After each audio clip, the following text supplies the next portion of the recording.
I found out my son was getting married from a Facebook post.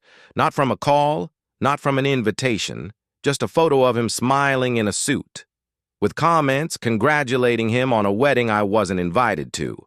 I didn't ask why. I already knew. My name is Michael Turner. I am 65 years old, and for most of my life I learned how to exist while taking up as little space as possible. I was not raised to be invisible, but somehow, over the years, I became the kind of person others find easy to forget. I worked manual labor jobs my entire life, the kind of work that leaves marks on your hands long after the final paycheck has stopped coming. I raised my son, Aaron, on my own after his mother left when he was still young. No drama, no noise, no stories people like to tell. Just years of doing what needed to be done without expecting recognition. I taught him how to show up, how to work hard, and how to stay silent when life doesn't clap in applause. I thought that was enough. I thought that would be enough to protect both of us. I didn't learn about my son's wedding through a phone call or an invitation. I learned through other people. A neighbor asked me what color suit I was wearing for the big day.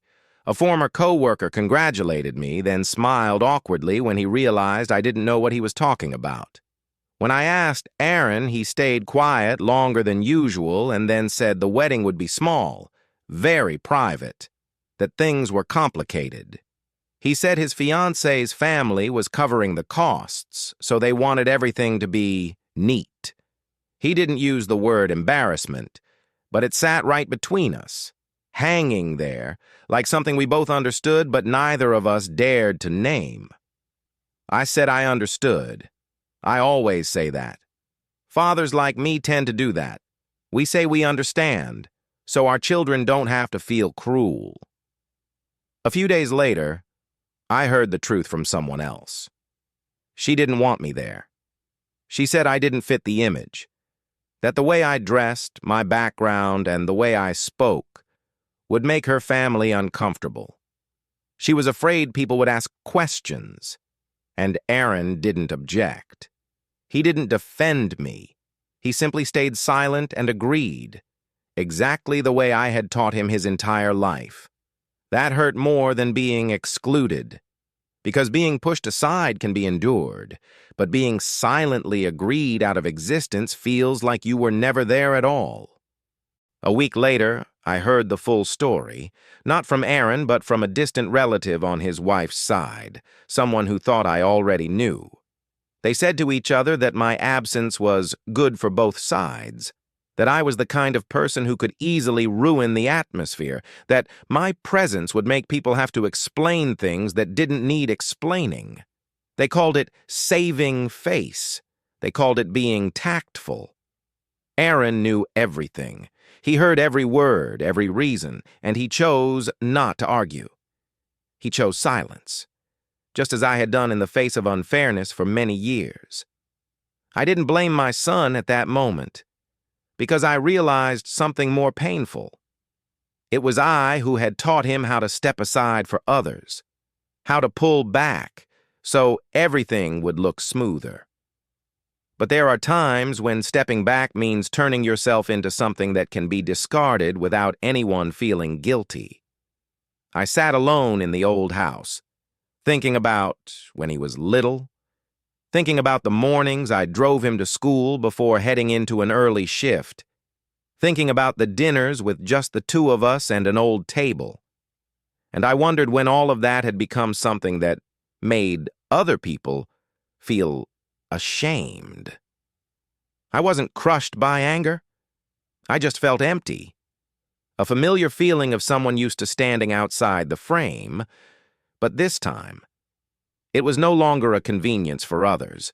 It was a complete denial of my existence. Many years ago, when Aaron was still in college, he nearly lost everything because of an immature decision. Tuition piled up, a legal issue he didn't fully understand the consequences of, and a debt that could have slammed every door shut before his life even had a chance to begin. He didn't tell many people. He came to me, sat in silence, and said that if he just had a little more time, everything would be fine. I didn't scold him, and I didn't ask much. I simply began doing what needed to be done. I sold the truck that had been with me for nearly 20 years.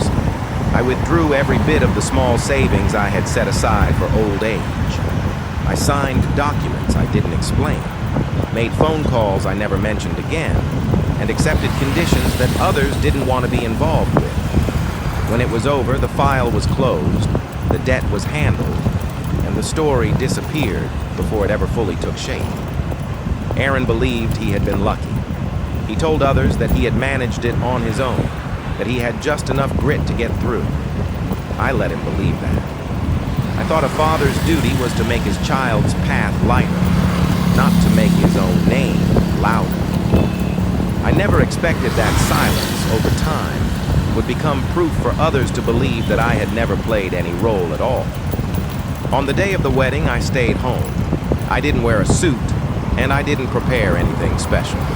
I put on my usual work clothes and fixed the fence that had been leaning for months. I turned off my phone so I wouldn't have to wait for a call that was never going to come. I thought I had accepted that. But the truth doesn't always stay where you leave it. At the reception, someone asked how Aaron had managed to graduate without carrying any debt. Someone else wondered why the trouble from that year had disappeared so quickly.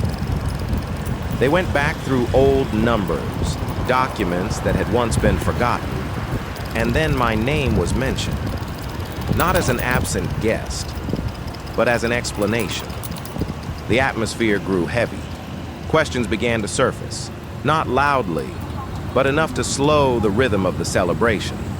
And in that moment, my absence suddenly became clearer than ever. A few days later, Aaron came to see me. He looked smaller than I remembered, as if something had been taken from his bag. He asked why I had never told him. I looked at my son for a long time and then told him the truth, that I didn't want him to have to choose between love and loyalty, between standing by his wife and owing his father. I said that there are burdens best placed on the shoulders of someone old enough to carry them. Aaron cried. He apologized again and again, as if words could turn time backward. His wife didn't come. Not a message, not a phone call. Some truths, when they are finally realized, arrive too late to be shared comfortably. No one shouted. No one accused anyone. But I could feel the change clearly. Respect shifted, quiet, without ceremony. The same way it once moved away from me. Only this time, it came back. A week later, I received a letter. Not an invitation, an apology. Thick paper, careful handwriting, every sentence chosen deliberately, as if afraid of damaging something already fragile. I read it exactly once, not in anger, not in relief either, just with the understanding that there are some doors which, even when open, no longer need to be walked through. I folded the letter and put it away, not to remember it, but to close it. Some things are not meant to be reopened. Love does not always demand a seat at the table. Sometimes it chooses to stand quietly in the background, even when, at last, someone pulls out a chair and invites it to sit. Sometimes the people who deliberately hide you away don't realize that they are obscuring the very thing that once supported them for a long stretch of the road. And when the truth finally rises to the surface, what fills the room is not anger nor accusation.